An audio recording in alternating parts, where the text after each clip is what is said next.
कोशिका जो हमारे शरीर में पाई जाती है, ये लगभग 100 अरब के करीब पाई जाती है। इसकी खोज हेनरिक द्वारा की गई थी। ये द्रुमिका है, ये कोशिका है, तंत्रिकाक्ष और ये कोशिका का अंतिम सिरा है। ये हमारे पूरे शरीर में पाई जाती है। ये हमारे शरीर में सूचनाओं का आदान प्रदान करती है। ये 3 प्रकार की होती है, संवेदी, चालक और मध्य। ये मस्तिष्क है, ये सूचनाओं को मस्तिष्क के अंदर पहुंचाती है। मस्तिष्क लगभग हमारे शरीर में 150 ग्राम के करीब होता है। ये नर के अंदर तो लगभग 1350 के करीब होता है और ग्राम होता है, और मादा के अंदर 1200 ग्राम का होता है। और जो ये इसके ऊपर 3 परतें पाई जाती है, जिन एक कठोर परत होती है जिसे कपाल कहा जाता है। जो 3 परतें हैं वो इसकी सुरक्षा के लिए होती है। और इसके 3 भाग है, अग्र मस्तिष्क, पश्च मस्तिष्क और मध्य मस्तिष्क। ये सूचनाओं को इनके अंदर पहुंचाती है। ये सिर्फ इतनी कोशिका नहीं होती, ये पूरा जाल पाया जाता है इसके अंदर। जैसे ये कोशिका है, इसके आगे थोड़े खाली स्थान और उसके आगे वो पाया जाता है। तो खाली स्थान को हम सिनेप्स बोल देंगे और जो सूचना को आगे पहुंचाता है उन्हें तंत्रिकाक्ष बोल देंगे। तंत्रिकाक्ष ये जो पार्ट है इसको तंत्रिकाक्ष कहेंगे, ये अंतिम सिरा है।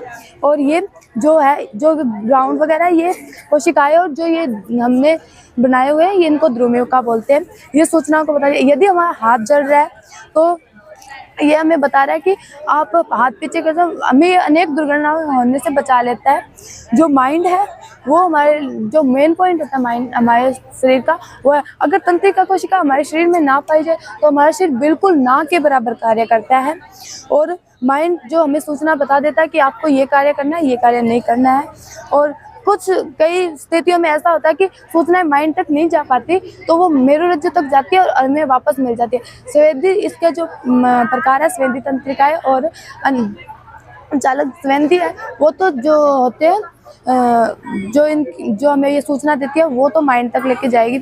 और जो माइंड से सूचना आती है उनको चालक कहते हैं। जो मध्यमा होती है उनको दोनों कार्य करेगी, वो मतलब माइंड तक भी लेके जाएगी, माइंड से वापस भी लेके आएगी। और इसका हमारा उद्देश्य है कि हम ये लोगों को समझा पाए कि तंत्रिका तंत्र हमारे शरीर में किस तरह कार्य करता है, मतलब हम किस तरह अपने शरीर को मेंटेन कर रहे हैं। Thank you. अच्छा, क्या नाम है आपका? राधिका कौर, मैं विज्ञान वर्ग की छात्रा हूँ और ये मेरा ग्रुप है हरवीर, कंचन, स्नेहा और भागवंती। हमारे ग्रुप ने मिलकर इसका बनाया है। अच्छा, जो प्रोजेक्ट आपने तैयार किया है आंख का कार्य मॉडल, असल में क्या है और किस प्रकार से कार्य करता है ये हमारे जो कि हमारा माइंड क्या देखता है, हमारी आंखें क्या देखती हैं, उसके बारे में है ये। और इसमें ये होता है कि सबसे पहले हम जो इमेज देखते हैं वो सबसे पहले कॉर्निया में जाती हैं, कॉर्निया से होती हुई पुतली में जाती हैं, पुतली से होती हुई हमारे रेटिना में जाती हैं। रेटिना में 2 प्रकार की होती हैं, छड़ व शंकु, जिसे हम रोड एंड पॉइंट कहते हैं। इसके अंदर क्या होता है कि हमारे दिन व रात, मतलब कि हमें जो होता है वो दिन